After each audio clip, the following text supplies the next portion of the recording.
Crunch, a Moradol production. Query 1.09, The Devil You Know. Pi was glad for the direct access to the underground from the parking structure. He couldn't imagine dragging his samples through the Vergeron lobby would go well. It was a quick jaunt in the maglift to Brian's labs. Pi had called ahead to warn Brian he was coming, and the man himself was waiting for him as the maglift doors smoothly opened. 7 seconds, Pi. It took you 7 seconds to destroy Simon. Listen, I've been assigned to you for the Alleyman project, and I'm more than willing to help you with all the particulars. Just be more careful? Brian's eyes had wandered to the wriggling mass being contained by Pi's coat, which he'd fashioned into a makeshift sack. Pi, what the hell is that? What, this? Pi said, lifting the coat slightly, prompting its occupant to mew incessantly. A last-minute sample, though probably best to show you in a more enclosed space. You can't bring living samples in here, Pi, Brian said emphatically. That, my friend, is categorically false, as the sample is clearly living and clearly here. Now, shall we? Pi pushed past Brian and proceeded down the hallway. For a moment, Pi thought Brian wasn't going to follow him, but his footfalls quickly caught up a second later. Pi, we don't have the apparatus on this floor for collection from animal subjects. Brian waved in the direction of the coat. And that doesn't even get into the hygienic and contamination problems we'd be dealing with. And what is that? Brian pointed at the grocery bag in Pi's other hand. Is that dead? It reeks! Brian, you have my every confidence. Right now, I just want to get this stuff put away and get a shower. Pi dodged into the first available room he could find, clumsily pushing the door closed once Brian was beyond the threshold. He unceremoniously dropped the bag of dead cats on a table in the center of the room. What am I supposed to do with these? Brian sounded like Pi felt, tired, resigned to the reality that Pi had placed the samples in his custody and was not taking them back. Start with some blood draws, same basic tests that you ran on me yesterday, Pi spoke, delicately handing the growling coat bag to Brian. You can probably grind some of this up and spin it in the centrifuge.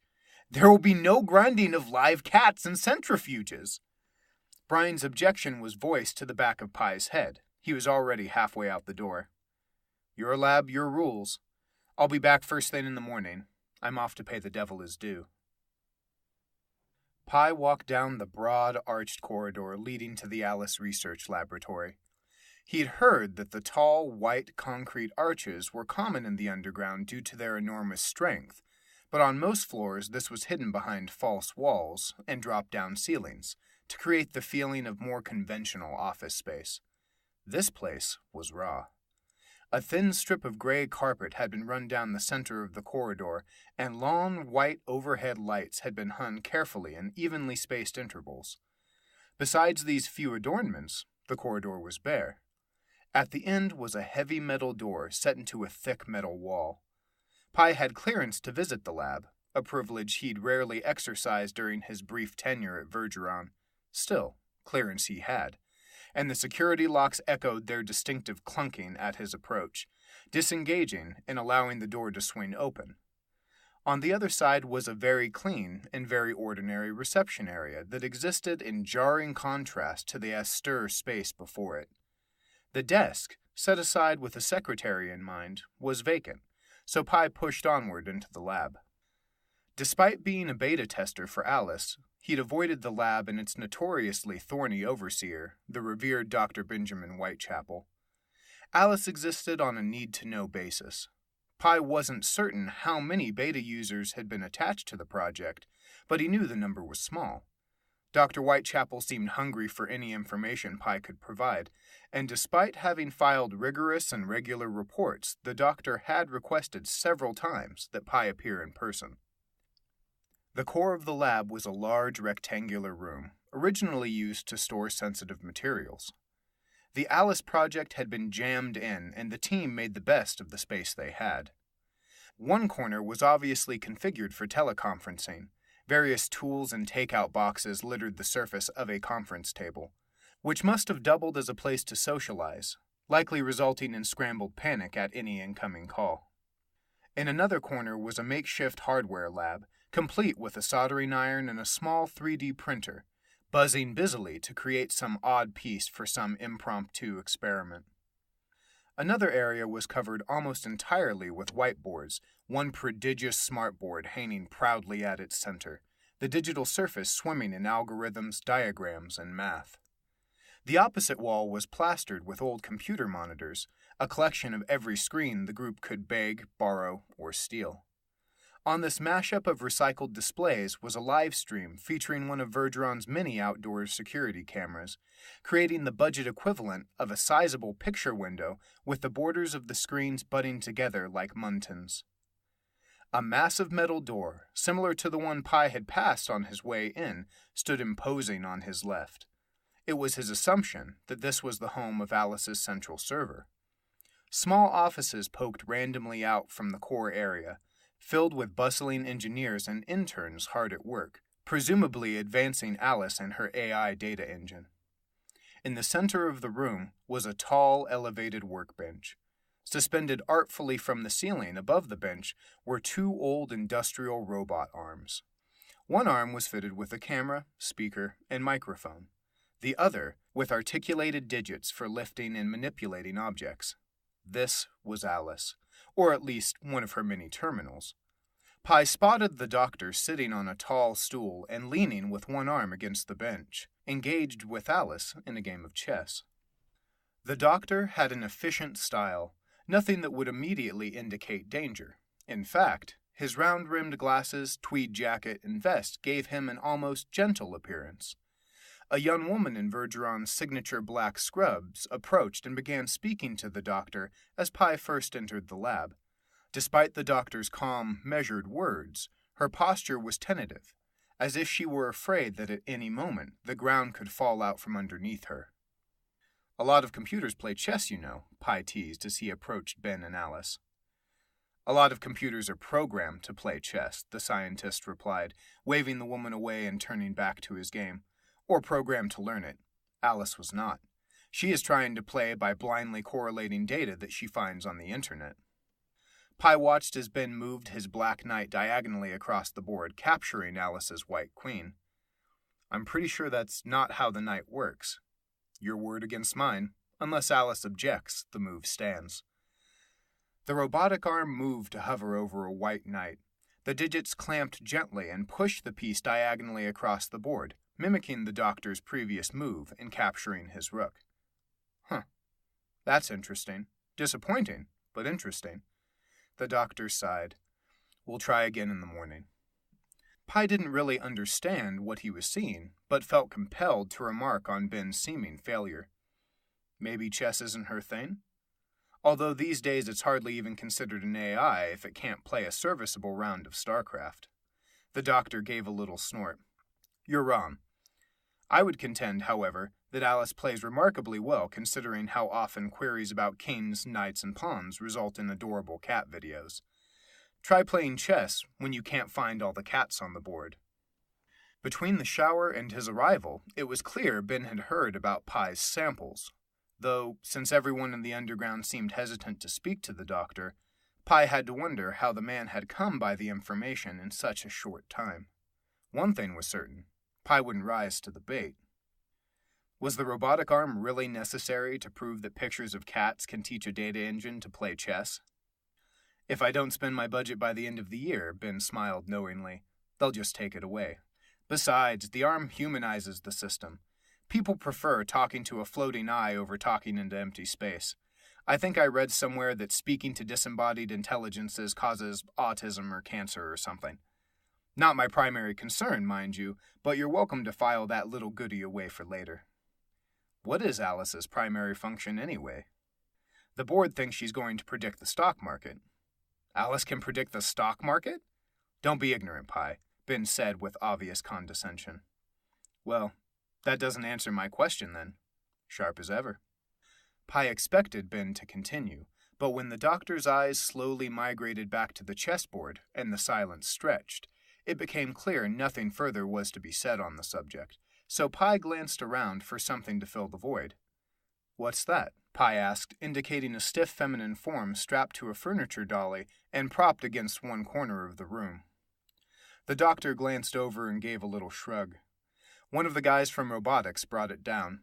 They're looking for additional use cases to demonstrate the capabilities of the Series 9 androids, and somebody thought it might be fun to put Alice in one. "How do they even know about Alice?" Pi asked, moving towards the inanimate body. "One of my interns transferred over.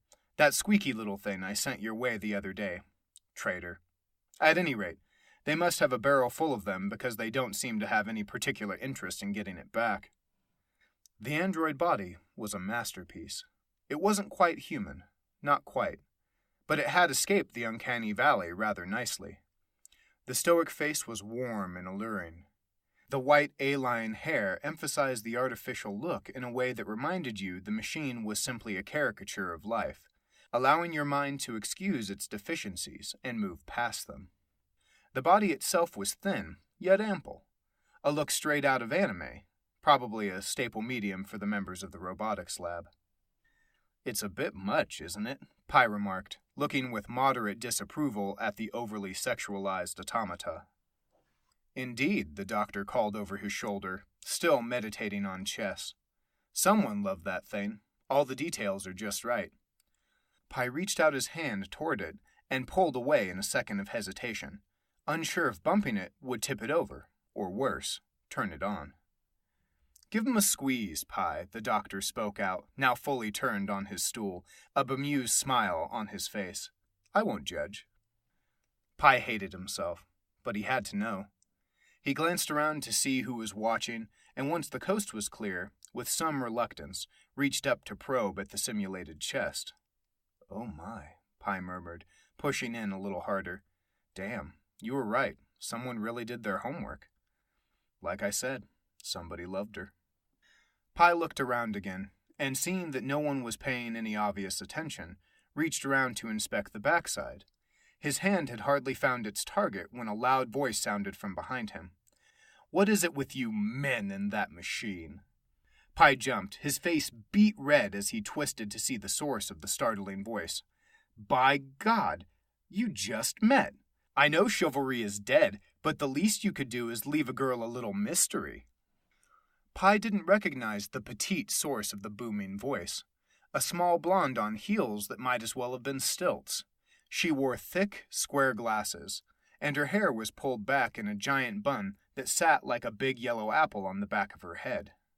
The image was almost comical, like a stereotypical stylized librarian pulled directly out of a black and white movie, if that librarian had been a bodybuilder or a cage fighter.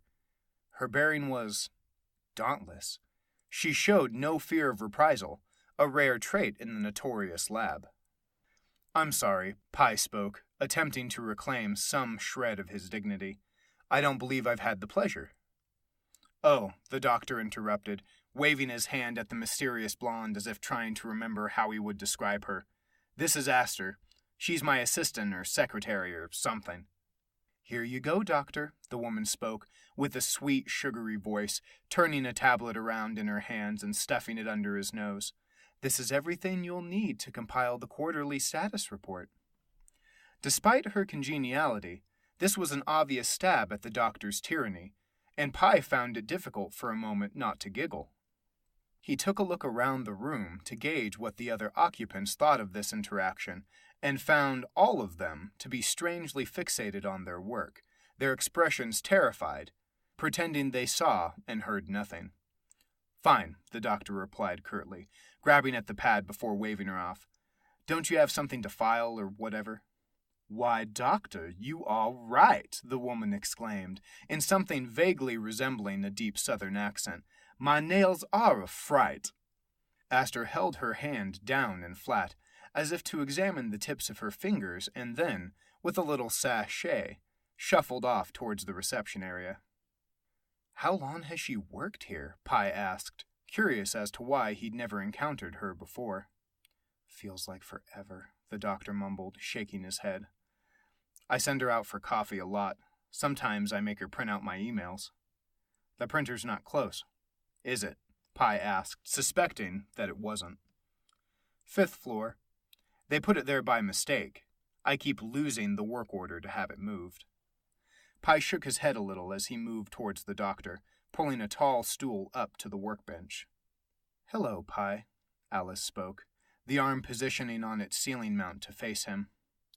I like the new look, Pi spoke sideways, his brow furrowed with just a drop of confusion, admiring the stylish fedora that had been placed on the front camera module and tilted just so, along with a loose, thin tie in a quick, single Windsor knot. The interns think it's funny to dress her up. They just had a detective movie marathon. Makes as much sense as anything, I suppose. You did say you wanted to humanize her. They had a wig on her before. Not okay. She looked like a haunted mop. The maintenance man wouldn't even come in long enough to empty the bins. Didn't mind the hat, though? I don't know. Maybe ghosts can't wear hats. At any rate, the bins are empty now, so I find myself satisfied. The doctor's thought was punctuated with the sudden mechanical clacking of a Model M keyboard being actuated by an array of tiny solenoids hovering above it in a custom-built array, set just beyond the chessboard on the workbench's surface. What is that? Pi asked, jerking at the sound. We're teaching Alice how to type. Why? Some of the IT groups want to restrict Alice's access to certain databases. Turns out they can tell if a query was entered by another computer or typed on a physical keyboard. It's a protocol designed to help prevent remote hacking. So I had the idea that if I taught her how to type and gave her access to all of my interns' credentials, she could explore the network with greater freedom. In theory, it will take IT longer to identify what's happening, and when I burn one set of credentials, I can hire a new intern and start the process over. She's going to type slow, misspell words. It will be glorious. That actually explained more than the doctor might realize. When Pi was first introduced to Ben Whitechapel, he'd gained the impression that the man was the sort to snub the status quo. Pi had been so intrigued, he'd taken the time to look up the man's published work. The few papers he could find were before Ben had come to Vergeron. Afterwards, Ben's academic presence vanished entirely. His ideas had been considered radical by others in his field and were often seen as eccentric. His research pushed the bounds of what was considered ethical or even possible. Also, his results were often criticized by other researchers who were rarely able to reproduce his findings. Pi now observed that tendency seemed to permeate every aspect of his personality, from the way he ran his lab to his concept of fun. For all Pi knew, Ben may have given Alice access to restricted databases, such as the police video archive, just to piss Kane off, test the boundaries of his cage. Or maybe he just enjoyed the idea that he had played a grand joke on all of Delphi. You know, Pi said, bringing his gaze away from the keyboard, there's something I've been wondering for a while now. Why the jump from neuroscience to artificial intelligence? I'd gone as far as I could go, the doctor said, looking off into the distance. Only a monster would have pushed any further. I needed a place where I could test the limits, a new patient, and so I built one. I'd actually planned on leaving Vergeron a few years ago. Let's just say they weren't keen. This was my consolation prize. But that is neither here nor there. The doctor got up from his stool and faced the smartboard. I've been watching your queries with some interest. Alice, be a dear and show me what you and Pi have been working on. The screen gave a little flash, and Pi saw a map of Delphi, fully annotated with all his recent queries blazing floor to ceiling across the board. I'm curious how you found him. Pi was awed by the display. It was one thing querying Alice and having your data correlated for you verbally, and quite another to have it visualized so spectacularly, larger than life, and moving in real time. I haven't really found anything yet. I've cross-referenced as many symptoms as I could against as many records as I could find, but I still can't pinpoint the vector for the contagion. The contagion? The doctor asked with genuine surprise. Pi, this is the work of a who, not a what. Pi stood for a moment frozen, stunned at the doctor's proclamation. You can't possibly be serious. Look at the patterns, Ben exclaimed, gesturing at the display. The distance between incidents, both spatial and temporal. The small number of reports? 40 cases in 3 months? You've either discovered the most benign plague in recorded history or stumbled upon one of the most prolific serial killers of all time. Pi looked up at the board and took a moment to try and see what Ben was seeing. While the data did support Ben's hypothesis, the modus operandi of such a person was too fanciful to consider as probable, even if it was possible. Pi shook his head side to side. I'm sorry, Ben. I just can't see it. Ben gave a little shrug and turned back to face Pi. The evidence will align your thinking, in time. Meanwhile, do please keep your mind open. Fine, I'll consider it. Assuming you're right, how would you suggest I alter my approach? I wouldn't change much. Just expand your data collection a little. Keep an eye out for fingerprints, footprints. Serial killers are desperately predictable. I'm sure you'll have him in no time. Oh, one more thing. Ben's mouth turned up at the corner. What's with the cats? Pi brought his hands up to his face and gave his eyes a gentle rub. Right now, the cats are the only evidence. And yes, I'm fully aware of how that sounds. The cats? Ben asked, a little perplexed. The alley cats, Pi continued. I couldn't get them out of my mind. I kept thinking about this story someone told me when I was young. I think it was my aunt. She always told me that I should have dogs and never cats, that if I died in my sleep, the dogs would protect me, and the cats would eat me. So, what did you say to your morbid auntie? The doctor questioned, now laughing. Nothing. She died not long after, Pi letting his hands drop from his face. But I ended up with a dog. Is that true? The doctor asked. About cats eating your body when you die. I never got a chance to test the theory myself, but I remember it captured my imagination. And while I was sitting by that body, I kept thinking about how happy all those skinny little cats were to see that corpse sprawled out on the ground, like the city was feeding them. How poetic. Ben was situating himself back at the workbench, resetting the chessboard. Pi only just realized that the black pieces had 3 queens. I know this may sound crazy, but I think something in the alley has changed. Maybe it was the police, maybe the weather, but something was certainly out of place. What did you expect to find? I don't know. A poison, a parasite. I'd settle for anything at this point. You know, the doctor mused, it's never occurred to me to study the flocking behavior of cats. Flocking? Pi asked. It's sort of a generic term used to describe the way animals move together in groups. Flocks of birds, schools of fish, swarms of locusts. I think about it frequently when I sit with Annie at the aquarium. I'll need to think about the cats now.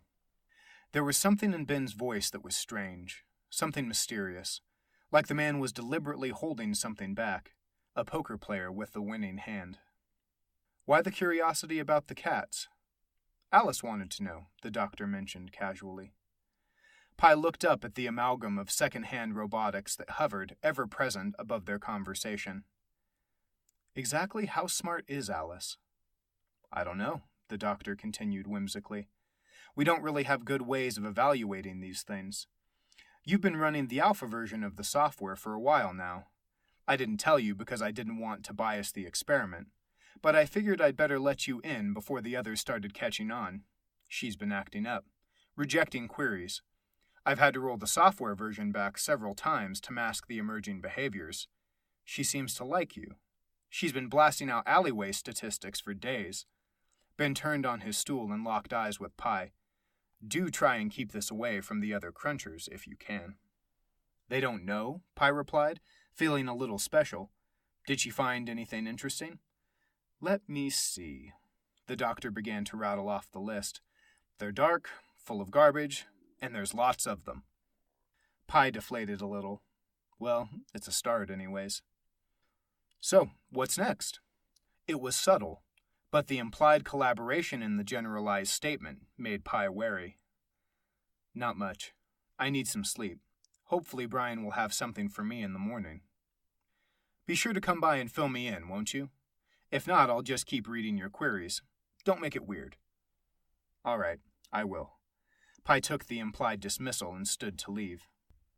As Pi moved to exit, he mused on the trajectory of the conversation. the relatively polite goodbye contrasting with the hostile atmosphere when he'd first entered the lab. Ben actually seemed quite complacent when exposed to intelligent conversation and the application of reason, a thought that was rudely interrupted when the doctor's voice elevated an objection at something a member of his staff had failed to complete to his satisfaction. Well, maybe not. Pi curved around to the reception area and saw Aster in her seat. She didn't acknowledge his presence, but sat dutifully filing her nails, singing gently to herself. Why do birds suddenly appear every time I am near? Just like you, they long to be close to me.